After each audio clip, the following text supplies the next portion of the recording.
I'm in a class right now called Animation Action Lab, and we are partnering with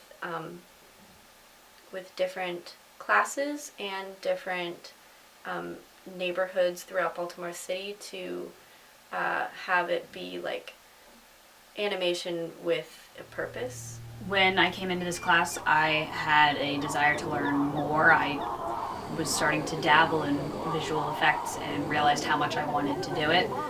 And I got to learn a bunch of different programs, and I'm really excited to keep going with them even out of the class.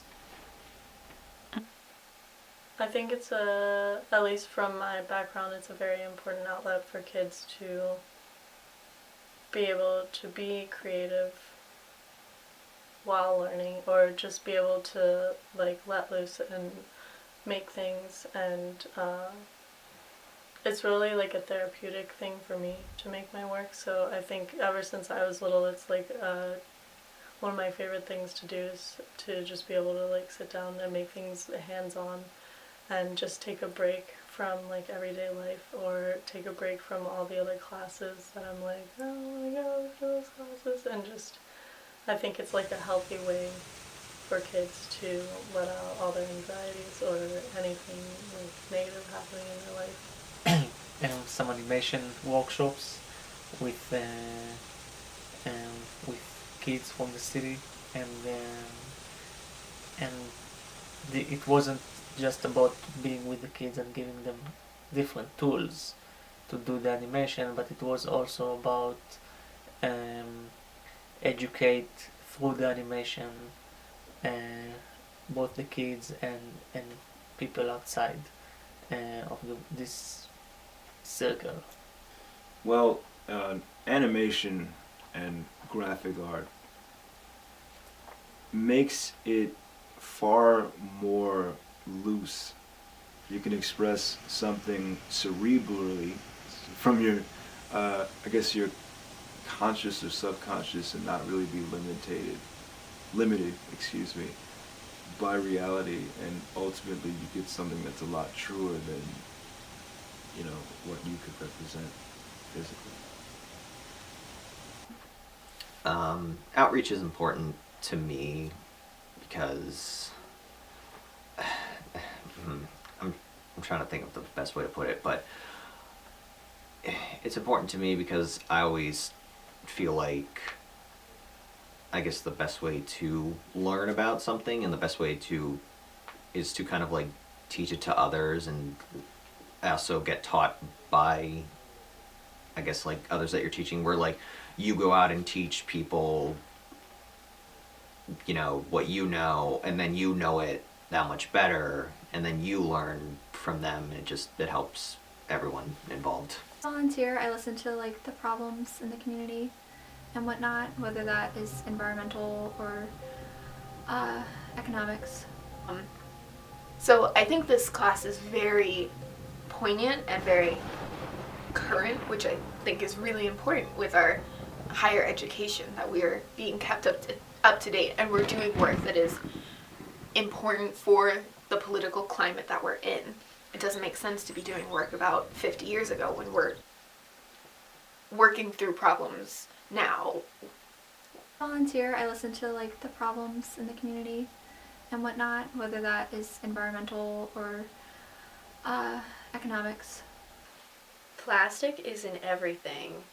I feel like I can't really escape plastic because it's so much a part of our like system that I'm a part of.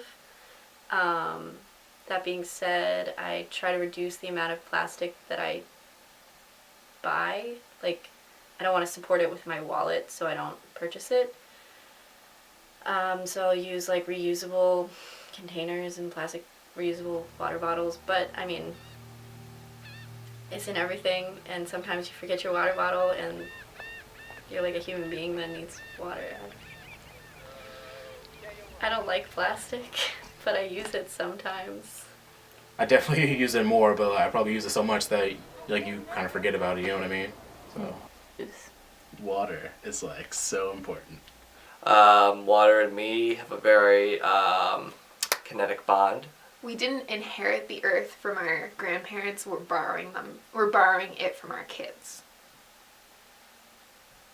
So it's our responsibility to prepare it for them.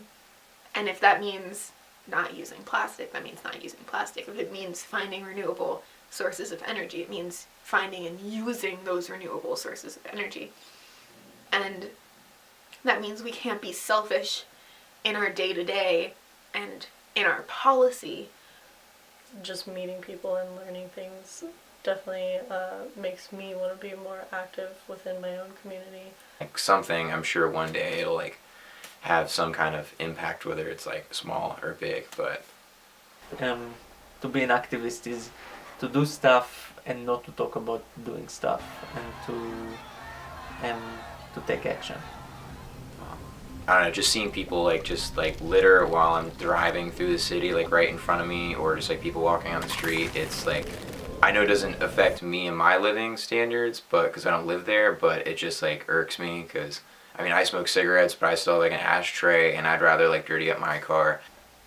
It definitely improves my life just for being so versatile, but I know that it's like bad for the environment, and sometimes I feel guilty just like throwing away plastic and not recycling it, but I've gotten so used to it that it's just like an afterthought.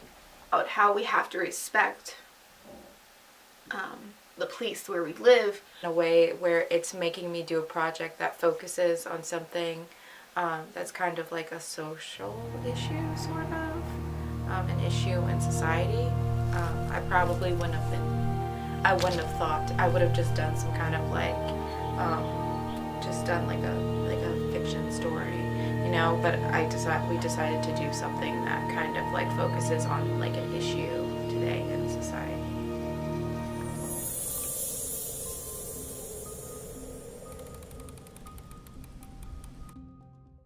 My name is Rachel Levis. My name is Victor Markwood.